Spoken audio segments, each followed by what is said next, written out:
voting. I am your host, and I have a great show for you this week. First up, I got some EV news for you, and then we're going to jump right into a Starbase update with Jessica Kirsh. Yes, it's time for another Kirsh rant. Before we do that, though, let's go ahead and jump into the news. Allison Sheridan of the Podfeet Podcast Network, she does the NozillaCast and the Chit Chat Across the Pond podcast. She shared this story with me, and it's all about GM and the battery placements. Now, battery placements are not new, or is not a new topic on this show anyway.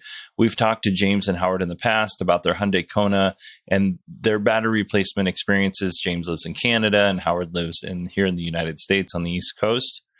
And here's a spoiler alert.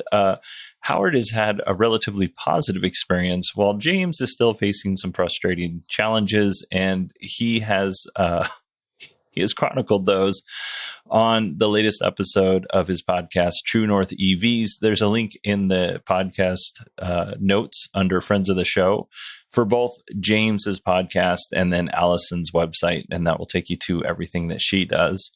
But I'm digressing here, so let's just go ahead and get to the news. I haven't really talked too much about the recall on the Bolt, so let's go ahead and recap what's going on here. The Chevy Bolt has two main issues. There's a torn anode tab, and then there's a folded separator. And unfortunately for Chevy and LG Chem, who supplies the batteries, that just so happens to cause fires. So that's a problem for sure. And Chevy has recommended not to charge the battery past a certain percentage. I think it's 80%, but it might actually be 70%. And they've also recommended that they not park the vehicle inside a garage or near a building, which at the very least, both of these suggestions are inconveniences. But the good news, there are two new battery plants that are going to be building the new updated batteries for the Bolt. There's one in Holland and there's one in Michigan. According to Chevy, the new batteries should begin shipping sometime in mid-October. And if you check your calendar, today is October 15th, so we're in mid-October. So any day now, these batteries are on their way to the dealerships. The replacement process, once they get to the dealerships, will take about 2 days, and all the batteries will come with an 8-year, 100,000-mile limited warranty. Now, I mentioned earlier in this article that owners have been dealing with some inconveniences. Well, more inconveniences are on their way, because in mid-November, the dealerships are going to get a software update. But because the Chevy Bolt is unable to do over-the-air updates, owners will have to drive their vehicle to the dealership and get a software update. And this update will install some diagnostic software to monitor the health of the battery, which I think is great. I don't know if that's going to be consumer-facing or if it will just run in the background and alert the driver that there's an issue with the battery. I'm not sure exactly how that will work. The recall is going to cost GM about $1.8 billion, and GM has asked their battery supplier, LG Chem, to kick in at least a measly $1 billion. And I have an update from the original article that I got this from. LG is going to reimburse GM somewhere around $2 billion for this whole process. And let's keep rolling on the Chevy Bolt news. GM halted production on Chevy Bolt August 23rd. So it's been a while. It's been almost 2 months since that halt. That production halt is going to be extended for another 2 weeks. And the reason why is those new batteries that we talked about coming from Holland and Michigan, they need time to be shipped to dealerships first so that current customers are taken care of. And then they're going to start being shipped to the factory. So my little public service announcement to you is don't go out and buy a Chevy Bolt unless you're 100% positive that that Bolt has the newest battery technology. All right, that is all of our non-Tesla EV news this week. Let's jump into some Tesla news here. A couple of quick stories before we get into the meat of things. The Model Y design studio is now live in the UK, and delivery should begin sometime in early 2022. So Mark and Ian, let me know if you have access to the Model Y design studio and if you have a delivery date, if you configure a car. The article I read says that delivery should begin sometime in early 2022. But, it'd be nice to get boots on the ground information from that. Giga Berlin's first goal is to produce a Model Y body every 45 seconds. Now, that's pretty impressive, but it's not the whole car every 45 seconds, because I fundamentally misunderstood this article when I read it. I was like, how is that even possible? It's just the body. So Tesla plans to produce somewhere around 5,000 cars from Giga Berlin a year. And Elon thinks that the factory could actually produce something closer to 520,000 a year.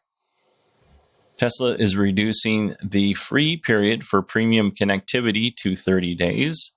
And if you don't know what this is, it gives you things like real-time maps and stuff like that. But it's basically, it gives you connection through an LTE cell connection. I want to say that Tesla was giving this away for a year when you purchased the car. I may be wrong on that. That may only be for the Model S and Model X. But in any case, I don't quite understand why they're doing this. I'm sure that it costs money, but it can't cost all that much money. The car costs over $40,000 to purchase. It seems like they could eat that first year pretty easy, simply because if you pay for it all at once, it's only $100. If you pay each month, it's $10 a month. It's not a lot of money for Tesla to eat this. It's also probably not that big of a deal for somebody to just get their free 30 days and pay $100. It's not the end of the world. So I don't know where I stand on this, honestly. Next story, Tesla has officially launched its insurance product in Texas, and Tesla has confirmed that it's using real-time driving behavior to determine what you pay each month. So this is kind of a cool concept. So when you pay your current insurance company, that payment is based off of driving history, your credit, your gender for some reason, your age, your claim history, like I said, your driving records, and past accidents. And Tesla's not doing any of that stuff. That's based on your safety score. Now, we all know the safety score system is flawed, and we've talked about that a lot, and there's a lot of stuff online about it. But if you don't know, the safety score is what Tesla is using to determine if you get access to full self-driving beta. So what the safety score is, it's based off of 5 factors: forward collision warnings per 1,000 miles, hard braking, not heartbreaking, hard braking, aggressive turning, unsafe following distance, and forced autopilot disengagement. That's it. They don't care about any of the other stuff. And weirdly enough, why would they care if the gender thing just blows me away? I understand the age thing. The gender thing, I don't quite understand. On average, drivers should save between 20 and 40% of their premium when compared to traditional insurance companies. And the safest people, the safest scores, if you fall into the safe score category, the safest score category, you could save 30 to 60% on your insurance. And you pay this each month. So depending, one month you might have a really good month and you might pay $89. And the next month you might pay $114. This could be very interesting. I'd try it for 6 months. I'd give it a good solid 6 months to see if it worked for me or not. My insurance right now is pretty cheap, so it would have to be, and that's for 2 vehicles, so it would have to be pretty compelling for me to switch over. Let's talk a little bit more about the full self-driving beta. Somewhere around a week and a half ago, there were only about 2,000 members in the beta program for full self-driving. That included a few testers outside of Tesla and then also Tesla employees. So not a huge swath of people. But we now know that Tesla has opened up this program a little bit more. We don't know exactly how many people, but it's estimated to be somewhere around 1,000 people were let in. And when they were accepted into the program, they were told that their vehicles would be using pure vision. That means that radar is completely disabled, and now the car is only using the cameras. We talked about this a couple of months ago. So here's the letter sent to FSD beta participants. Hello, we will be pushing FSD beta version 10.2 to your vehicle shortly. Full self-driving is in limited early beta and must be used with additional caution. It may do the wrong thing at the worst time, so you always keep your hands on the wheel and pay extra attention to the road. I don't know why I'm reading this like a nanny. Do not become complacent. When the full self-driving beta is enabled, your vehicle will make lane changes off highway. Select forks to follow your navigation route. Navigate around other vehicles and objects, and make left turns and right turns. Use full self-driving beta only if you will pay constant attention to the road, and be prepared to act immediately, especially around blind corners, crossing intersections, and in narrow driving situations. Every driver is responsible to remain alert and active when using autopilot, and must be prepared to take action at any time. As part of receiving FSD beta, your vehicle has automatically opted into VIN-associated telemetry sharing with Tesla, including autopilot usage, images, and/or video. If you wish to be removed from the limited early access FSD beta please email protected. Your vehicle is running on Tesla Vision. Note that Tesla Vision also includes some temporary limitations, as noted. Follow distance is between 2 and 7 car lengths. Autopilot top speed is 80 miles an hour. Thanks, Tesla team. Let's move on to the next story. Tesla is going to use an enormous casting machine to cast the rear bed part of the Cybertruck. This includes the vault and that piece for the automatic tunnel cover that automatically comes down, or when you push the button, it'll come down. Elon said this particular casting machine is going to be like an 8,000 ton press, which is huge. The Model Y is huge at 6,000 tons, and the Cybertruck is going to be an 8,000 ton press, which is crazy. From the outside, it really seems like Tesla's on board with just building these huge machines that will allow them to build a vehicle with as few parts as absolutely necessary. I mean, it's just insane what they're doing, and hopefully it works out. I don't know if it's going to work out. The Model Y has worked out to this point. I don't even think Elon really knows if it'll work out at scale. So it's just, I don't know. What Tesla's doing manufacturing-wise is crazy. Still on the subject of the Cybertruck, Tesla has removed prices and specs for the Cybertruck. And this is for all three configurations. When you go to the Cybertruck page, you get some general information and an Order Now button. When you click on the Order Now button, it takes you to a page where it just says put down a $100 deposit. There's no other information given, whereas before you would get like all of the specs and each configuration and towing and stuff like that. Now we just kind of get those top line specs on the first page, and that's it. I really want to believe that Tesla is going to be giving us the finalized specs anytime now. Elon has said several times that the pencils are almost down. They've just got a few tweaks, but pretty much the design is done and set, right? Well, if it is done and set, then they should start giving us this information soon. The other thing on this is I really believe that low end or more affordable $39,000 Cybertruck is just not going to come. Tesla's not going to build it. To this point, with the Model 3 and the Model Y, they really haven't stayed true to that base model. So we'll see what happens with this. Let's talk about the National Highway Transportation Safety Administration and them investigating Tesla's autopilot program. We haven't talked about this in a couple of shows. The National Highway Transportation Safety Administration wants more information on Tesla's non-disclosure agreement with FSD beta testers and what they agreed to. There's also something about Tesla issuing a stealth recall of autopilot, which I don't quite understand. This was an update for full self-driving and autopilot so that they recognize emergency flashing lights at night. The National Highway Transportation Safety Administration wanted Tesla to issue an official recall notice for this. And to the best of my knowledge, like, why would you need to, and I'm sure there's a reason for this. I'm genuinely asking, I'm not being snarky here. Why would you ask for them to do a recall notice for a software update? Like, I can understand if you had to take your vehicle into the dealer for a software update, but Tesla doesn't need to do that. And to this point, they've been updating their vehicles without having a recall notice. Like, could you imagine every time they make something better and they send a recall notice? Like, they had some issues with their brakes and Consumer Reports slammed them on it and Tesla issued an update and then it was fine. Like, that wasn't a recall. It was just a software update. They're fixing issues through software. I don't know. It doesn't make a lot of sense. But here is a little excerpt from that letter.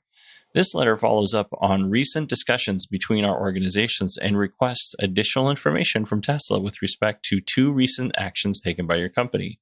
Tesla's late September 2021 distribution of functionality to certain Tesla vehicle models intended to improve detection of emergency vehicle lights in low light conditions, and Tesla's early October release of the full self-driving beta request menu option. So it kind of sounds like from this letter that Tesla and the National Highway Transportation Safety Administration had some sort of agreement, or maybe one side understood and the other side didn't, or maybe they both understood and Tesla just decided they were going to do it anyway. I don't really know, but the idea of calling a software update a self recall is just asinine to me.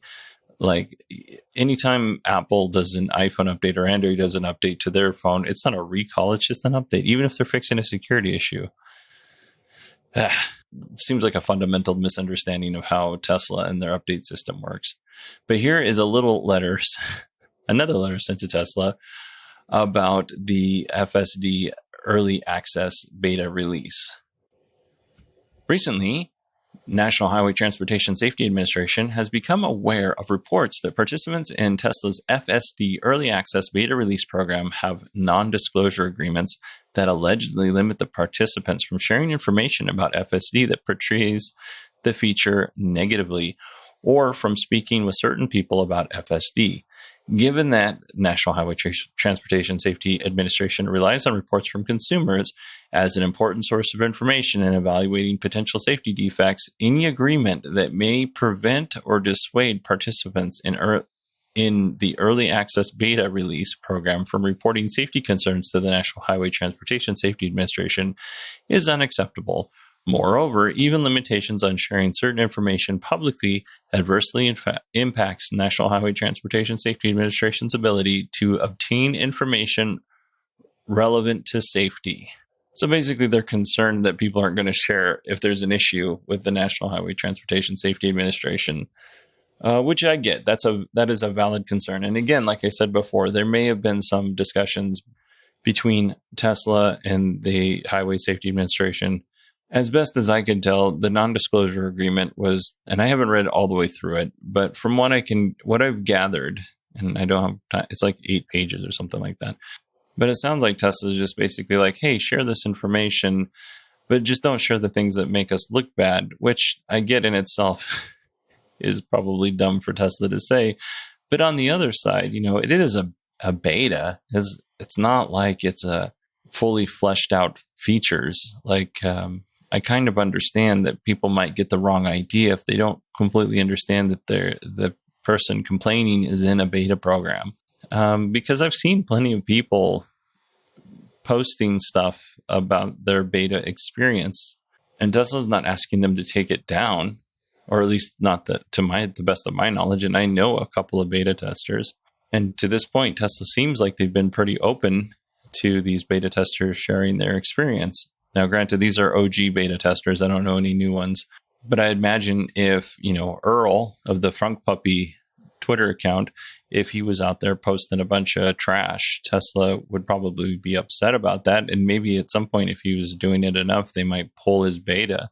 It's not like Earl hasn't said anything that was negative towards the beta. But on the other side, he's been very fair, I think, in his criticisms towards Tesla and the beta program.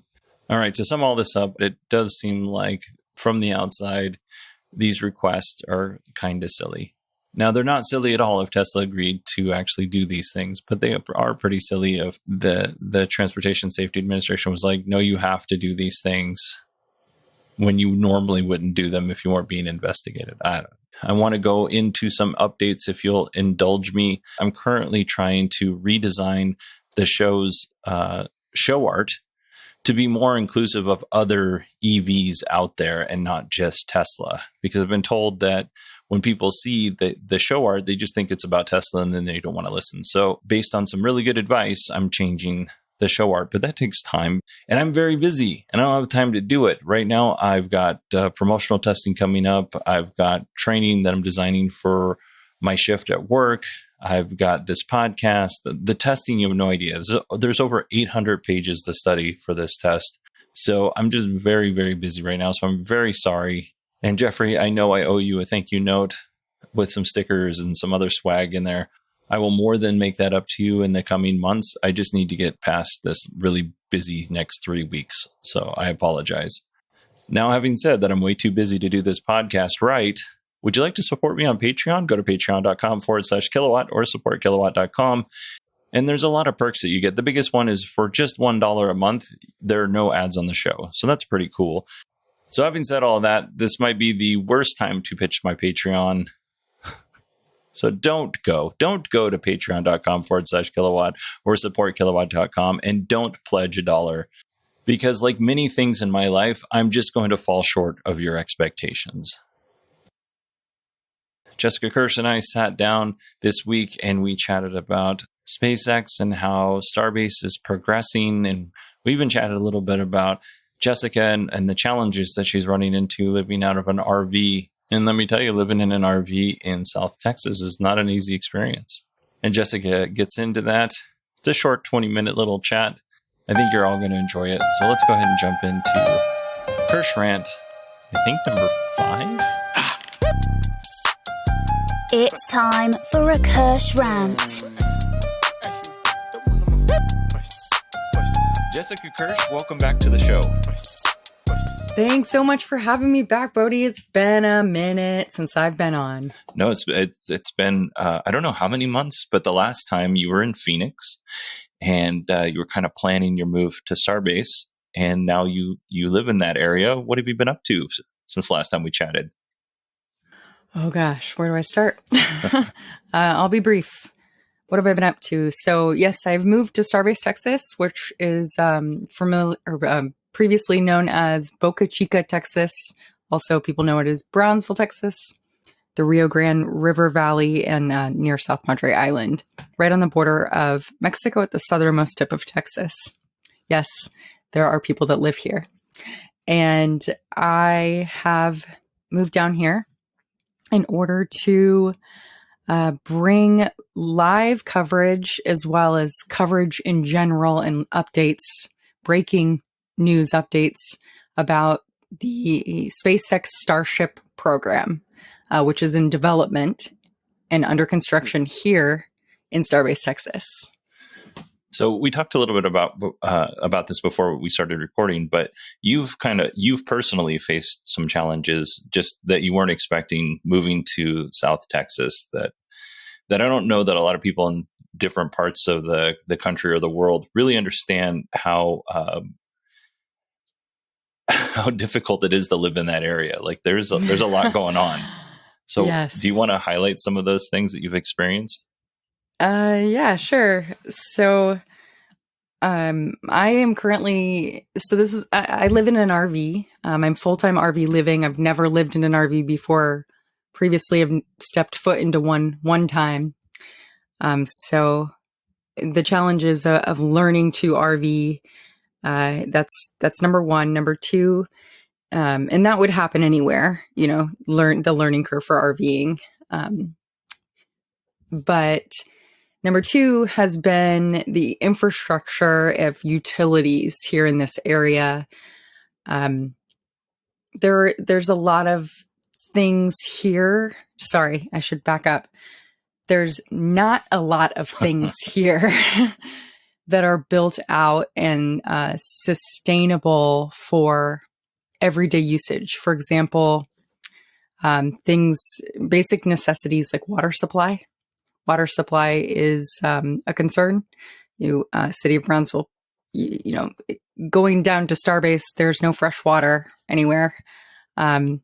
Maybe for the employees, but not for the general public or people like myself who are journalists and going down restrooms, stuff like that. Power, electricity. That has probably been the most difficult thing that I've dealt with.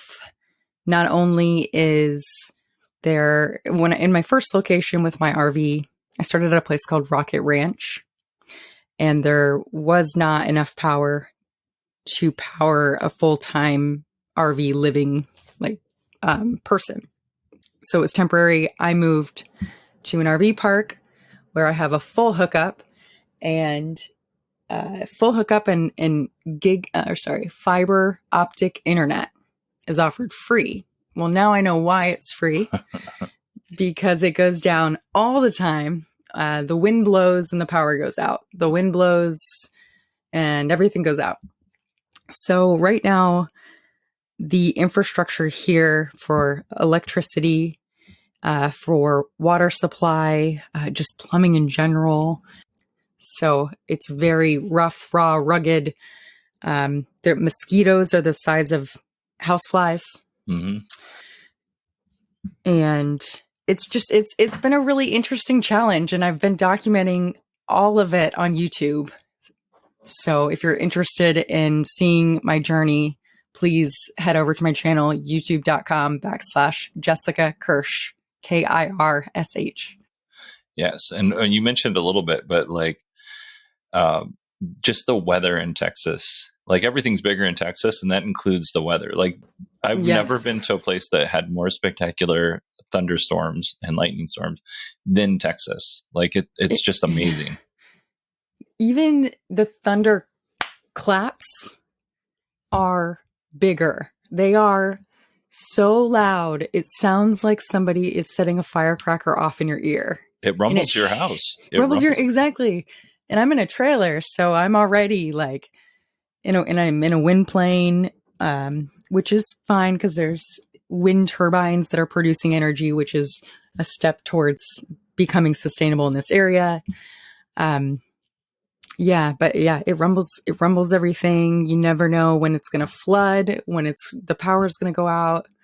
So let's transition from my digression to what they're up to at SpaceX at the Starbase site. Sure. So there is so much going on at Starbase.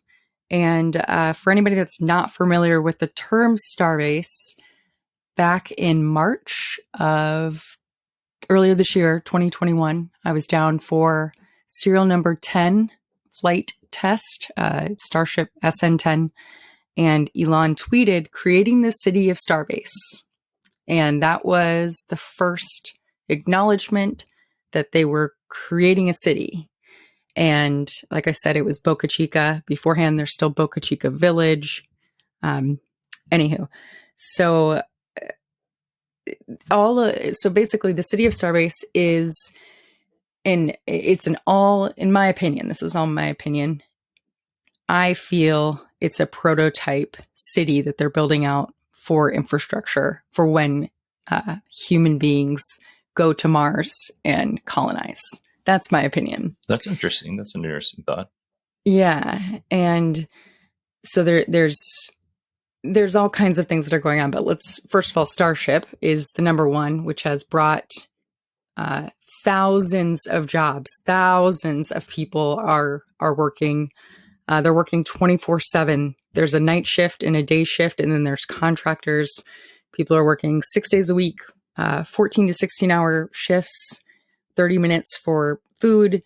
And then there's 7 days a week. People, I just spoke with 2 yesterday, working 12 hours a day. So they're building out the launch site, which is right on the ocean. Boca Chica Beach is a public beach still. So right, the launch site, and then there's the build site. And in between, it's not swamp, but it's wildlife refuge. So there's not much, I think, that can be built in between. But I feel that the city of Starbase is going to expand into Brownsville. And it will become this all-encompassing city surrounded around Starship and the development program for getting human beings back to the moon, obviously the lunar lander, but making humans a multiplanetary species, which is, they're calling it Starbase Gateway to Mars. So yes, there's so much going on, and it's hard to describe in a brief summary here. So once again, go check out my channel if you want to learn more. I've got all kinds of coverage almost daily on the Starship development program and Starbase, and all the people that I'm meeting, and people that have moved here to work here at SpaceX. I've got neighbors that are employees and stuff like that. So you've talked a little bit about like your challenges with infrastructure. What is SpaceX? What are they challenged with Starbase and bringing all that stuff in? Yeah. So everything that is at Starbase now is being trucked in. You'll see there's semi trucks coming in and out all day long, deliveries, or it's being shipped in. So the port of Brownsville is just around the corner from me, and just up the road from SpaceX. Just up the road is in like 15 miles. Yeah. And I don't know much about the shipping, but I I'm assuming that some of the stuff is coming from the port and then it's being trucked in. So there was all of this basically started, as far as I know, the build out here really like hit the ground running in, I think it was 2018. Maybe it was 26. I think it was 2018. It wasn't long ago. No. When I was here in March, I'm calling it the city skyline. Okay. So the infrastructure build out of the launch pad with the orbital launch tower, the tank farm, all of the stuff that it's basically, in my opinion, they're skyscrapers. The second largest crane on Earth is being used right now to construct the orbital launch tower. Oh, wow. Yeah. And it's, it's stacked. There was a full stack of Starship on top of the Super Heavy booster. Did they do a test fire? Is that what they did? Not on this recent rendition. So Ship 20, which is Starship, Ship 20 is the top portion. It's the second stage that will actually go to orbit. And the Super Heavy booster is the bottom portion that will return back to Earth. And they are currently, actually today, they're lifting the booster catching mechanism, which they're calling the chopsticks. That's going to catch the booster and bring it in and then turn it around and set it back up on the launch pad so that they can reuse it very quickly, as if like Southwest Airlines turns around in like 15 minutes. I don't know if it'll be that quick, but that's the goal, is to make it full. It's obviously fully reusable. The second stage, not obviously, but the Super Heavy booster will be reused over and over. And Elon wants to launch thousands of these a day. Yeah, that's cool. I did not realize there was a mechanism that took it from where it lands and then sets it back on. Do you think it's called chopsticks because of Karate Kid? And he catches the fly? Have you heard of Mechazilla from Godzilla or something? I never saw. I've heard of it, but I don't know exactly what I it is. don't either. So some people are calling it Mechazilla on my live stream. Some people are calling it chopsticks. Depends on who you're talking to. If it's a contractor, if it's a SpaceX employee, if it's Elon that is tweeting, like everybody has different names for it. But that actually is something that is recent as of, I don't know, the last couple months or so, because they said that the Super Heavy booster has the consistency of a beer can when it comes down from space. So it needs something that can gently catch it. So literally there's claws that are being lifted up onto the orbital launch tower today. And yesterday I was there filming it too. And Elon's like, not sure if it's going to work, but we're going to try it. So wow, that's really cool. Yeah. That sounds like fun. So going back to the infrastructure, you had mentioned that that SpaceX right now is bringing in high voltage lines and battery packs just to kind of bolster their own power to give them the extra sense of stability there. Yeah, because there is no power out there. The power lines stop before the launch, or before the city of Starbase begins. And I think they maybe went under, but yeah, continue. They're bringing more power. But what do the contractors do if there's not? Because obviously, if you're building something like this, it requires quite a lot of power usage. What are the contractors doing to actually build this out? Yeah. So the contractors, they come in and they line up, and they have, they're called dually trucks. They've got double wheels in the back, like the biggest trucks that you can think of, pickup trucks wise, that are not commercial. And they have their own power generators in the back of their trucks. So the welders, angle grinders, just contract any. They line up, and this is at the shift change that I'm speaking specifically during the day, that I've seen them line up, and they just wait to go into the site. So they have to pull their own truck in with their own power generator, with their own welder, in order to weld or do what they're doing on Starship, because there's not power there to utilize at this time for the workers. Right. Because, I mean, that would be even what SpaceX is doing just by themselves is a tremendous draw of electricity. If you take Yes. however many contractors that are working out there, I'm sure that would overwhelm the system fairly easily. And there was a time period called the Surge where they were flying in SpaceX employees from all over the country. They were coming in from Cape Canaveral. They were using Elon's jet. They were using SpaceX jet. I think they've recently acquired, 5 new jets or 4. And they're flying in people from all over, from California, Hawthorne, everywhere, in order to get, this was for the fully stacked Starship top portion and super heavy, the very first time that I was talking about earlier. And at that point, there were up to 5,000 people working on site at one time for, it was the surge, the push to get it stacked. It's insane. Yeah. We talked a little bit about this before the interview, but like William Shatner was shot into space today, which is amazing that one, he's not dead. and 2, that like Blue Origin, what was it, like 2 months ago, or not even that, maybe a little over 30 days ago, had shot Jeff Bezos and a bunch of other people into space. Yeah. But William Shatner is like 91, and he went up, he came down. I'm sure he'll probably have lunch and take a nice nap because it probably takes a big toll on your body, even if you're not 91. Yes. But how cool is it that we're to this point, and SpaceX launched the Inspiration 4, which is super cool. Yes, the all civilian space flight. That was the very first time ever that non-astronauts, just normal, everyday, average people, went to space for 3 days and returned. The future is looking really bright. No, it's exciting. It's exciting. So what is SpaceX doing now, like specifically today, that is kind of pushing us towards that goal?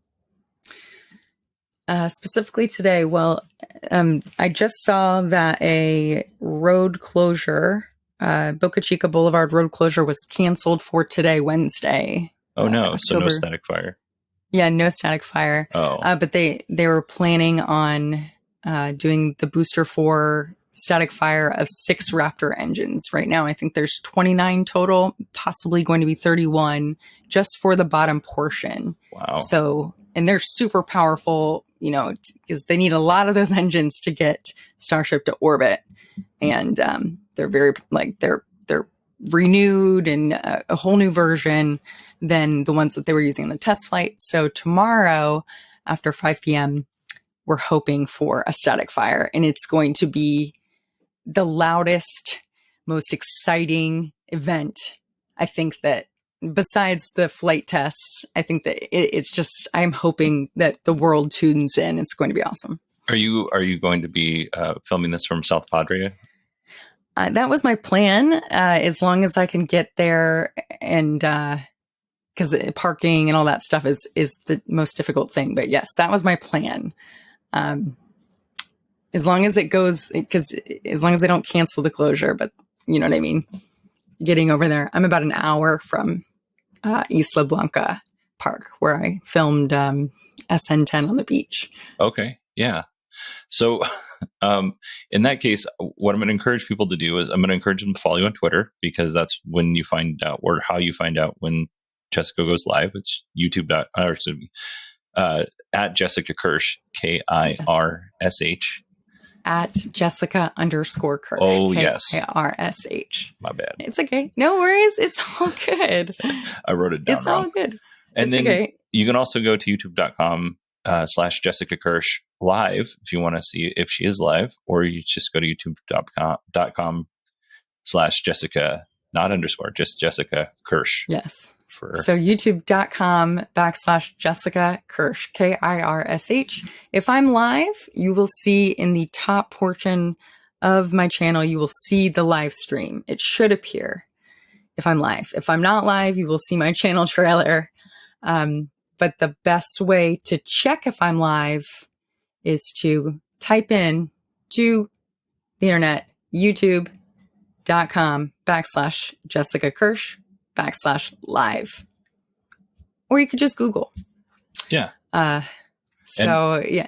I would encourage people just to go to watch your trailer. Your trailer's really good. Thanks.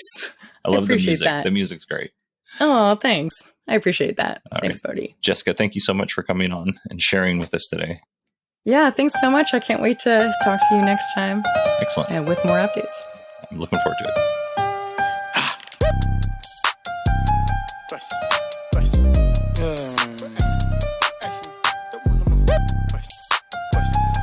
All right. I want to thank Jessica Kirsh for coming on the show. You can find Jessica Kirsh in our show notes under the Friends of the Podcast, along with James at True North EVs and Allison at the Podfeet Network.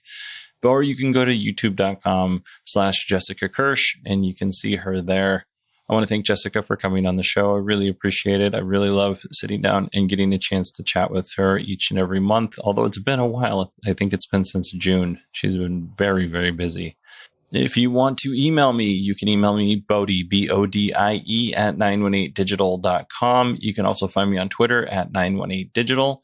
I hope you all have a wonderful week, and I will chat with you next Friday.